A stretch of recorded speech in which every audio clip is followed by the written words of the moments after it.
Hey everyone, welcome back. If Scotiabank is not updating in the mobile app, here's how to fix it. First, refresh the app by swiping it up from the bottom of the screen. Look for Scotiabank app, swipe it away, wait for a few seconds, then reopen it.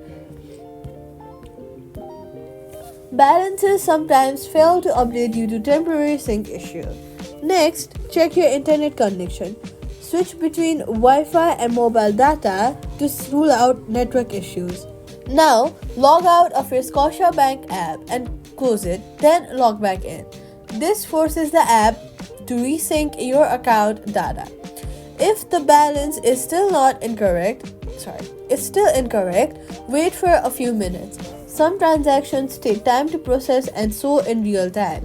Also, head over to your app store, search for the Scotiabank app and make sure the app is updated to the latest version.